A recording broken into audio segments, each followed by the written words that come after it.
As you know, the release occurred along the Cement Creek north of Silverton. And we were able to collect some samples right along Cement Creek, like I said, right after the incident occurred, and then take a number of samples within the town of Silverton, and as the plume of contamination proceeded down the Animas. As you were told, our data is on the EPA website right now. But as you start to begin to look at that data, you'll notice that there are hundreds and hundreds of numbers being presented.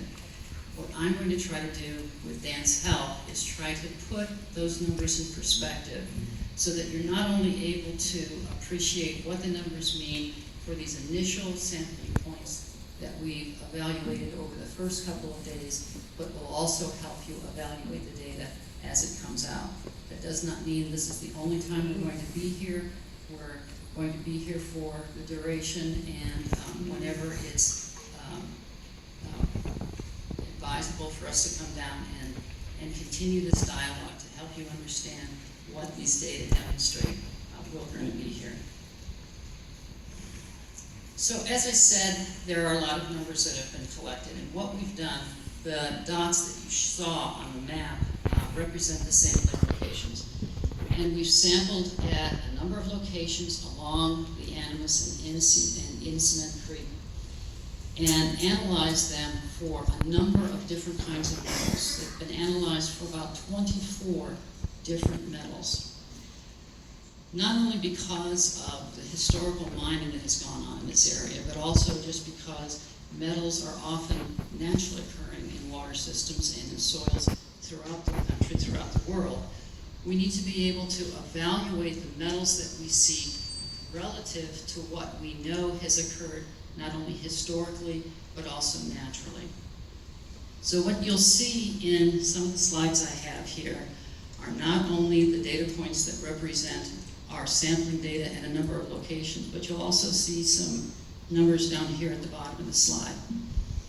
Not only are we fortunate that Dan happened to be here a few days before the incident, but also we're also very, very fortunate in that there have been a number of investigations along Cement Creek, the Animas, this whole area, not only by EPA, but by any number of stakeholders that have interest and affection for not only the environment as a whole, but the Animas River in particular. And so what we've done to help us understand the levels that we've measured in the different sampling locations, we've taken some of the more recent data that has been collected prior to the release and summarized that, and we've done just an initial kind of a preliminary evaluation of all that data to give you a reference point of where approximately where the contaminant or the metal concentration started with, so that we can understand the contaminant concentrations. So as I said, we're only showing some of the data here, actually because of the very low levels of most of the metals. It's very difficult to actually to represent on the graph because many of the concentrations are down here far below 2,000. And so what we're going to see are just a few of the metals in these graphs. And just to make this discussion a little easier, I'm going to just concentrate on this blue line, zinc, and show you how that changes as a function of the location along the rivers, and also the location relative to where the contaminant plume is at any one time. So this first data set that we're looking at here is on Cement Creek above Silverton, and we were able to take the first set of samples on the 5th in the morning, and that represents kind of after that big contamination plume started. Oh, okay, that might be 7 p.m., sorry.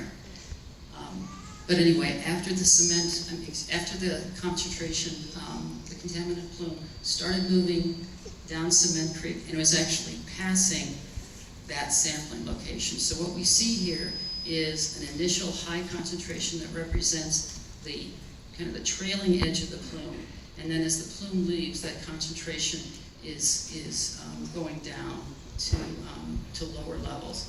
And let's compare that concentration of zinc. You see it's ranging here between 4,000 and about 8,000. And we can compare it to those historical concentrations that I talked about before. So in this case, at this location, we have a concentration of about 1,200 micrograms per liter. And so the concentration in the tailing end of the plume in this location started out at 8,000. And by August 6th, it was down to a little over 4,000.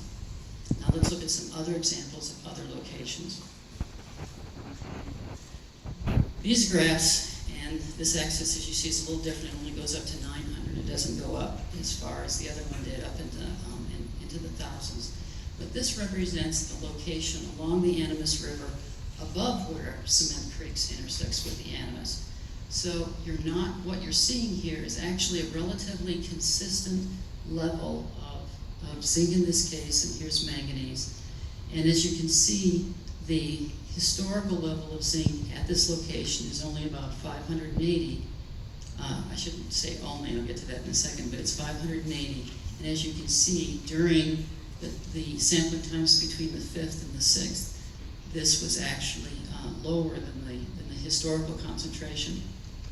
One of the things I need to say in reference to this slide and also to other slides is that although this particular mine that we're talking about right now happens to be along Cement Creek, as many of you may recognize, and as was referred to a little bit earlier, there are a number of mines throughout this entire area. And there are many other sources north of Silverton that also have the potential to impact the Animas River. So we see variation just during a year and over time in these metals. And we can witness it here. The concentration had been 580 over a period of time, and now it was at that location even lower.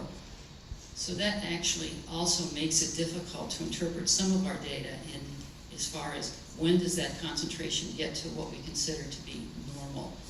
Normal is a relative term and maybe difficult to define in this case. Now let's look at this map, and this one's very, very descriptive. This was the Animas just below Silverton. And as you can see, we were able to sample the river before that plume arrived.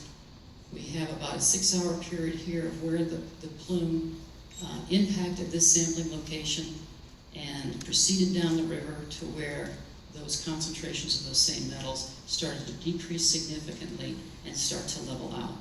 And again, if we look at zinc, that blue line, and we see that historical concentrations were at about 800.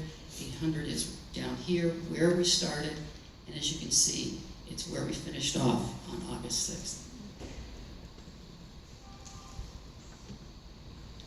Let's go a little further down the Animas to Baker's Bridge, just north of Durango. And again, the plume had not arrived at this location at this time. And again, if we concentrate on zinc here, you see that historical concentrations, it's about 94 micrograms per liter. And what we see is that's where it started out here on August 5th. And it continued there to the 6th. And it wasn't until later on the day of the 6th that the contaminant plumes started to approach this area. Here, these are lower numbers, so these seem high, but actually they're actually lower concentrations. But here is the 32nd bridge, even further down, and you can see that the plume has not arrived at this location at the time these sampling events occurred. There is no historical data at this particular location. We apologize for that, but the concentration here is pretty consistent. It's on the low side, it's 40 micrograms per liter, and it's stayed consistent over these 2 days. We are expecting, as you've heard, to see now the sampling data from this location down close into Durango and beyond, and we'll expect to see these same type of profiles as the week has progressed. And what we're hoping is that in these other locations north of Durango, that we're going to see those concentrations level off. And again, this is specific for the water. It doesn't involve the sediment. We're starting to sample the sediment too, and we'll try to get a handle on where that concentration is. I'm not sure if we're taking questions right now, but if you just hold on to that, we'll get to you in just a minute. Now, the big question is, what does all this mean? What do these numbers mean? And do the increases in concentration and then followed by the decreases mean anything? Does it mean anything relative to human health? Does it mean anything relative to the environment? I told you before that one of the factors that we're looking at to be able to get a handle on that question, what does this mean, is a comparison to those historical values. But we have other mechanisms, other risk-based or health-based mechanisms to evaluate what it means and whether the contaminant plume might have caused some problems, or if it was transient enough that it may have had a short-term impact, but then long-term it doesn't have an impact. And those are the kinds of questions we're trying to answer. This is an example of a few of the ways we're trying to do that. And this involves some of our ecological assessments. And what we do is take a number of different kinds of ecological endpoints and look at the concentrations in different locations. Again, these are across the board, these are the different sampling locations that I showed you before. And we've evaluated each of those concentrations relative to some target. And it's a concentration target. And that target represents some kind of effect or no effect level for some particular endpoint. If you create a ratio, if you divide the concentration environment compared to the concentration associated with that target, if you have a value that's greater than 1, that means the concentration was higher for that target, and you get something called a hazard quotient that is over 1. If your environmental concentration is lower than that target, you end up with a ratio that is lower than 1, like down here, like 0 or 0.1. So what we've seen is, remember where we saw the data at that A72, just below Silverton, and it had that high peak. That concentration level was compared to the different kinds of endpoints, and that we've seen that in some cases, we have indicators that there's a potential for some adverse health effect or some adverse outcome, where just before there wasn't an adverse outcome, and afterwards it leveled down, and that mirrors the concentration. So again, as we continue to do other kinds of analyses, this is just one, and this gives you an indication of how that initial effect, that initial concentration may have had an effect initially. We're going to monitor and do other kinds of assessments. So